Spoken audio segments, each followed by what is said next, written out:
Okay, thanks, Alison. Okay, welcome everybody to what's now called the Safeguarding People and Tackling Poverty Corporate Delivery Committee, or CDC for short. First item on the agenda is apologies for absence. I've not had any apologies, Chair. Okay, thanks for that. Item 2 is disclosures of personal prejudicial interests. I think we have any. No? Okay, and then straight on to item 3, which is the minutes. Don't actually have any minutes. This is the first CDC, but we have minutes from the previous 2, do we? So for those who are new councillors, previously we had okay. Oh yeah, from there. Okay. Yes. So I'll come back to that instead. So previously we had policy development committees, or PDCs, in the last council before a number of you here joined, and I was chair for the people PDC, which is effectively the Safeguarding People PDC. And so this committee is an amalgamation of 2 previous committees, which was the People PDC, which I chaired, and the Tackling Poverty Policy Development Committee, chaired by somebody else. I can't remember. I think it was Mandy, was it? I can't remember. Downing. Phil Downing. By Phil Downing. Okay.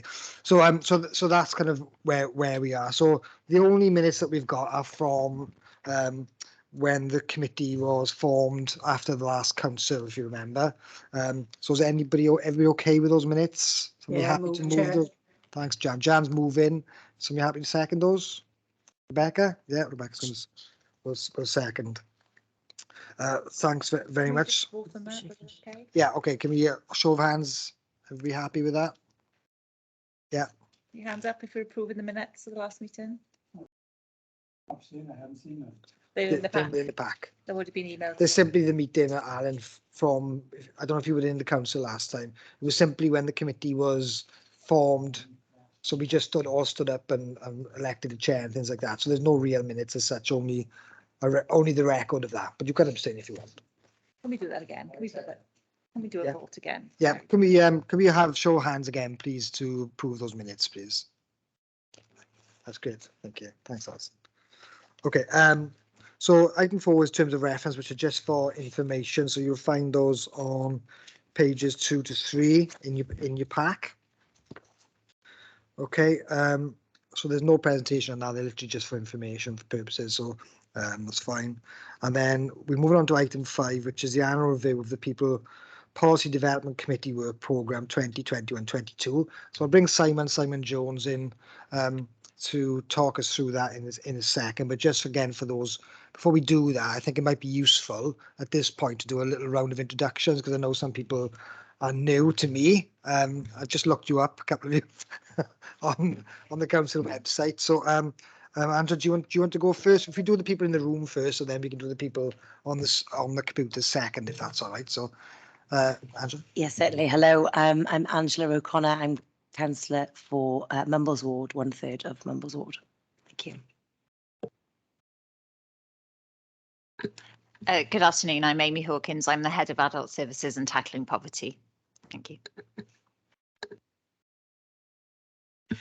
Hello, I'm Rebecca Fogarty, one of the councillors for West Cross. Hayley Gwilym, councillor St Thomas Ward, but also cabinet member for community support. Alison Lowe, Democratic Services Officer. I'm Kerry Evans. I'm chair of the committee, obviously, but I'm also councillor for Morriston.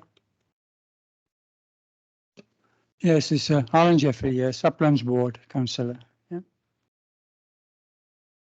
Okay, Les, do you want to go next? Yeah, Leslie Walton, councillor for Townhill Ward, which also covers Mayhill and Gorse. Thanks, Les. I'll just go by people I can see on my screen in order. Julie, do you want to come in? Thanks, Kerry. Julie Davies, head of Charlotte Family. Thanks, Julie. Jan? Hi, I'm Jan Curtis. I'm the vice chair of this committee, and I'm the councillor for Gorseinon and Penrheo. Hannah? Hi, I'm Hannah Lawson, Castle Ward councillor. Simon? Yeah, Simon Jones, a corporate strategic delivery unit. Joanne? Hi, I'm Jo Portwood. I work with Simon in the Strategic Delivery Unit. Caroline? Oh, she can't. She can't. Okay. Lisa? Sorry, Lisa Thomas from the Legal Department. Thanks, Lisa. And then I think finally Anthony. Good afternoon, Anthony Richards from the Tackling Poverty Service. Great. Okay, I think that's everybody. Have I missed anybody out? Oh, Jess. Sorry, Jess. That's good. I'm Jess, councillor for Mynydd Bach Ward. Thanks, Jess. That's great. Thanks, everybody. I think it'd be just useful so we get to know each other. We're going to spend a lot of time with each other, hopefully, over the next year at least. Okay, so as I say, item 5, which is the annual review of the People PDC work programme 21-22, and I think Simon Jones is going to come in and do that. Yeah, thank Chair. Yeah, this is a presentation. This is a summary, really, of the work programme undertaken by the People PDC in the last calendar year.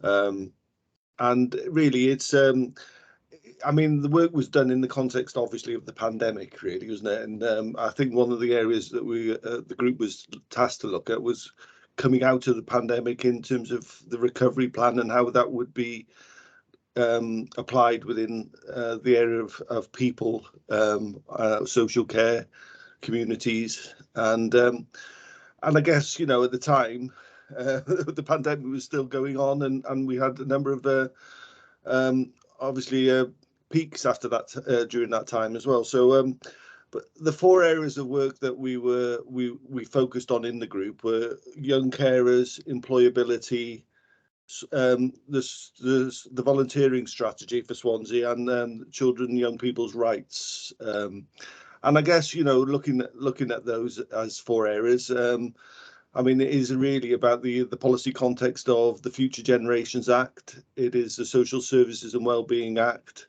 equalities, and obviously the United Nations Convention on the Rights of Children. You know, those are the sort of policy context really for those pieces of work.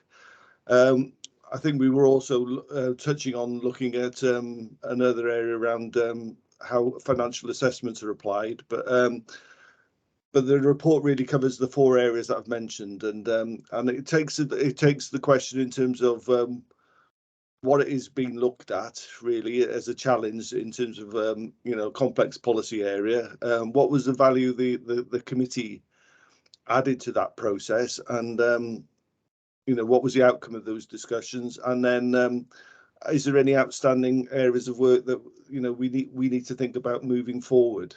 So those that you know, the report tries to cover each of those 4 areas in that respect. There were 4 complex areas, I have to say. If you take young carers, for instance, it's I mean, it's been something that's been quite challenging for the authority, firstly, to identify who young carers are, really, because they're a hidden population group, but obviously we were coming in at quite an exciting time in terms of the council's you know, new partnership arrangements with you know, the Swansea YMCA. So you know, there was a lot of, you know, co-productive type work going on there at that time, and but our focus really was on the strategy and action plan moving forward. You know, that we could support the well-being of young carers in a holistic way, and involve them in the, you know, the future design of services. So that was the process that we outlined in the report. We also looked at employability, and I mean, that is an extremely complex area. Obviously, there was, at the time, the council was experiencing changes in how grant funding was coming into that area, but the People Policy Development Committee was specifically interested in how the opportunities that were arising would be targeted on young people, you know, in the areas of need that we are looking at, really. You know, previously possibly characterised as NEAT, you know, but more, you know, children who've with vulnerability, young people with vulnerabilities, and how we can, you know, use the opportunities through the funding changes to provide a more targeted approach to employability. So those are the sort of dialogues that we were having with the group, and some of that's outlined in this report. We looked at the volunteering strategy, again, coming out of the pandemic. And obviously a lot of attention was paid to identifying more capacity within to support vulnerable people in their own homes during lockdowns, and volunteers were asked to put themselves forward, and a lot of people mobilised in that way. And from a council point of view, it's interesting. You know, we were looking at ways that we could harness some of that energy and goodwill and capacity going forward. So some of those areas were explored, and work has been going on both regionally and locally on a volunteering strategy. And within the children's rights scheme, again, we're looking towards how going forward we can engage young people, children in public services and citizenship, really, and how we can involve them in decision making. Obviously, younger people now are voting in elections, aren't they? And it's that sort of different way of thinking about how we engage young people in the sort of changes that we are needing to implement going forward. So this children's rights, young people's rights scheme presented their, the work that they're doing in terms of participation, engagement, and that offer of engagement was, is maintained, really. So the report really focuses on those areas and what the value of the committee was going forward. I think, that's really all I wanted to cover. Okay, thanks. Thanks, Simon. Anybody want to ask Simon anything? Ask any questions about that? I mean, literally, the report is for information purposes only, so we don't have to move anything or vote on anything today. It's just literally to tie together really what was done in the last year and provide people an opportunity in this committee to see what was done for last year. Amy, I was just going to ask something about the volunteering strategy, because I know we didn't start that until some of these things were ongoing from the previous year, weren't they? Because with summer breaks and things like that, it's not always possible to do things in 12-monthly cycles. So where are we on the volunteer, the Swansea part in particular? Not finished yet, but still in progress. So we're being supported by Swansea SCVS to develop the policy. There's a working group of officers who've come together from different areas of the council. Different workshops have been held and facilitation of that. We say policy, it's probably going to be more guidance and procedure of how to support volunteers within our organisation. So we know there's a lot of volunteers within the organisation already, but we just want to make sure that it's a really good experience and that we maximise the availability of those opportunities, but also pathways of support for individuals who do come and volunteer for us as well. So that's progressing quite well. I think, I don't know, Tony's on the call as well, Anthony's on the call. He might be able to give some timescales, but we're in the coming months, we hope to bring the final version forward. Anthony, Tony, do you want to come on and say anything, or has Amy covered everything you want to say? Thank you, Chair. Thanks, Amy. I'm trying to turn my camera on, but that doesn't seem to be working. At least I can turn my mic on. So apologies, you can't see me. I think Amy's quite well covered it there. So I'm involved with the coordination of that officer working group. And we've got good representation from various departments across the council that are either already working with volunteers or interested in developing hosted volunteering opportunities within the council. And I've just come from a meeting with our colleague in SCVS today, planning for the next workshop meeting there. So yeah, in terms of timescales, it is a journey that we're on here, and we're looking to do this thoroughly and correctly. But it's likely, the output is likely to be policy, strategy, but also pulling together and developing tools for services across the authority to be able to provide that consistency of experience for volunteers. So it's an ongoing piece of work, but there's a lot of enthusiasm behind this piece of work, and it is moving forward quite well.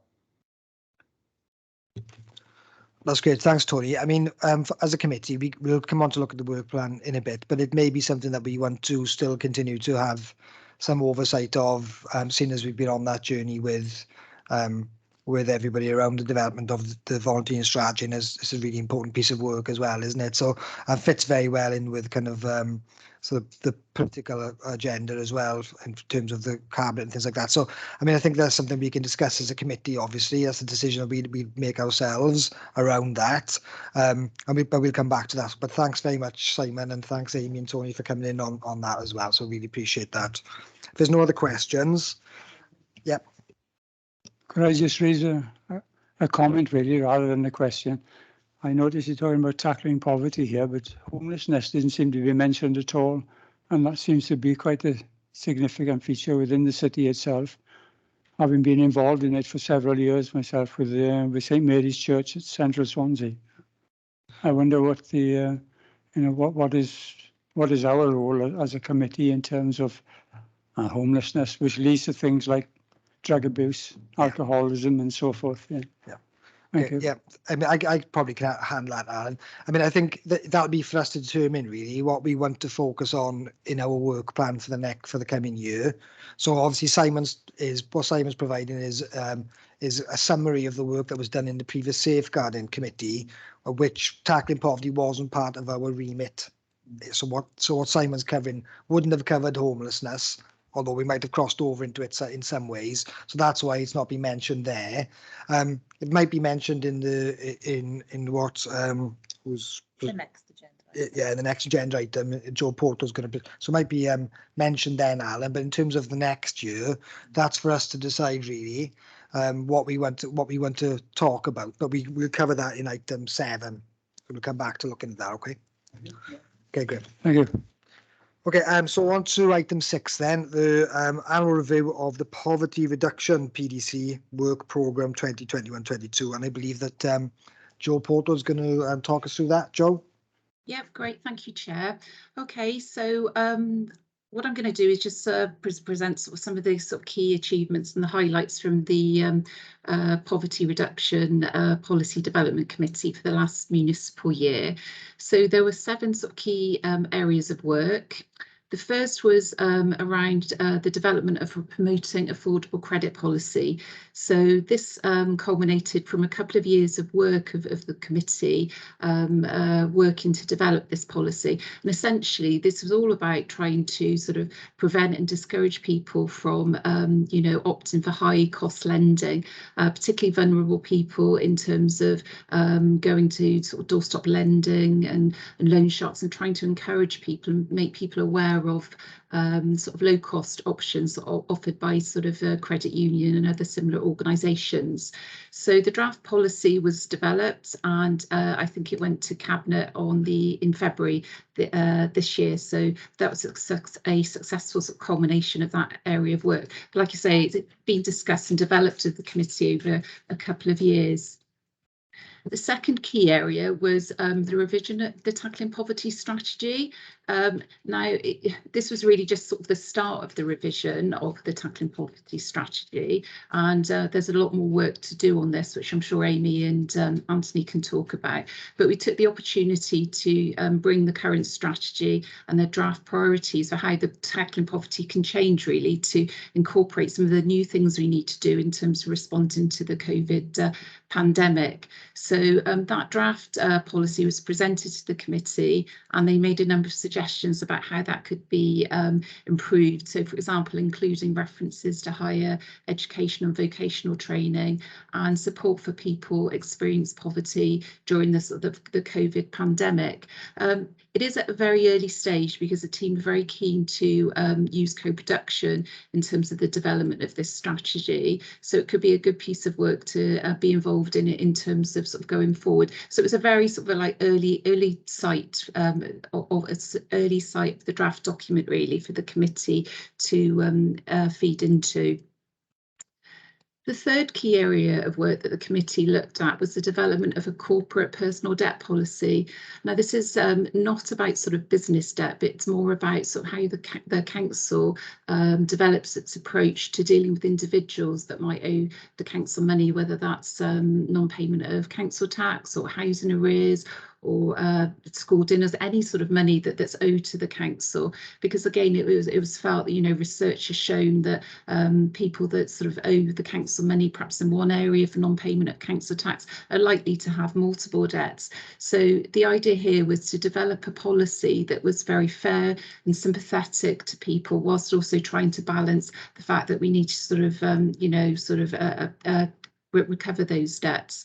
So we have a draft policy, and the committee establish a working group to look at the detail of the policy in a lot more detail, and various departments across the council have been working with Anthony, who's leading on this particular area of work. I think we're at the stage now where we're about to consult, or again, Anthony might be able to give us some more information about the exact timeline. But I think we're almost at the stage of consulting on that policy before it goes through the sort of formal policy process. The fourth key area of work the committee looked at was benefit take-up. So we had a presentation from the Senior Welfare Rights Advisor, who presented the committee with really interesting presentation about some of the reasons for underclaiming and some of the work that the team was doing in terms of increasing people's awareness of benefits, and also increasing the take-up. So I think they were running a committee with pensioners in terms of the take-up of those particular benefits. The committee came up with a number of really useful suggestions about how the work of the welfare rights could be promoted, and also I think there's an intention to work again with the welfare rights unit and other departments across the council to sort of develop quite a targeted approach to look at particular individuals or groups that sort of don't sort of take up their full entitlement. I can't remember these exact statistics, but I do remember it's quite surprising the sort of number of pensioners, for example, that didn't take up their full entitlement, or they just weren't simply aware of the money that they were entitled to claim. So the fifth key area was around developing a policy called Fairness and Green Health. Now, this essentially is about ensuring that people lived in deprived communities have access to the sort of the environment and all the benefits from sort of the green infrastructure. So it's not necessarily about transport in terms of you know, helping people travel from deprived communities to places like the Gower. It's more about people living in a community and not having too far to walk to a patch of green grass, or to be able to see trees and benefit from that, whether that be sort of in terms of health or mental health, or just sort of general well-being. We do have a draft policy at the moment. However, the latest developments in relation to that is that I think we're going to develop a hybrid policy, because it's very closely connected to a number of other policies the council have got around green infrastructure. So we don't want to sort of duplicate sort of existing policies. So we want something that fits in with our existing, our wider sort of policy infrastructure. The sixth key area that the PDC looked at was the development of a community group food growing policy, and this is essentially about sort of people in the community being able to make use of land owned by the council to grow food, vegetables and other things to sort of benefit the community. We do have a draft policy. Again, work is ongoing at the moment in relation to what that will look like practically in terms of the resources that will be required to implement it, and where that best sits, or what team that best sits in across the council. And then the seventh and final area of the PDC last year, that the work that they looked at, was the development of the Swansea Poverty Truth Commission. So we had a couple of the facilitators of that commission, which is an independent organisation, although the council has a significant role in that, to talk about the arrangements that were in place in terms of recruiting the commissioners, the civic commissioners, and also people with lived experience. And I think they've just held a launch date a couple of weeks ago. I think, in fairness, I mean, the work of the commission has been hampered a little bit by COVID and the fact that they had to do it online, but now I think things are starting to open up. They're making good progress. So that's an overview of the 7 sort of key areas. There are a number of other presentations we had, really interesting discussions and contributions, but that hopefully gives you a flavour of what the committee looked at as a whole over the last year. Okay. That's great. Thanks, Joe. I really appreciate that. Has anybody got any questions or any comments for Joe on that? Rebecca? Thanks. Yeah, it was. Thanks for that update. It was really helpful. It was on the corporate personal debt policy. You may already be aware that council tax arrears are one of the main reasons that people seek debt advice from Citizens Advice.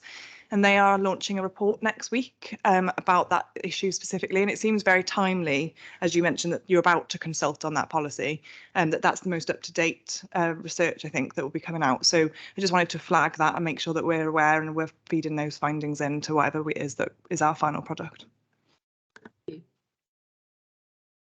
Great, thanks, Rebecca. Okay, any other questions, comments for on this item for Joe? Nope. Okay. Thanks very much, Joe. Really appreciate your input then for the report for today. Moving on then to item 7, which is the work plan discussion. So we're in a slightly strange situation in that I spoke to Dave Howes on Friday about today's meeting.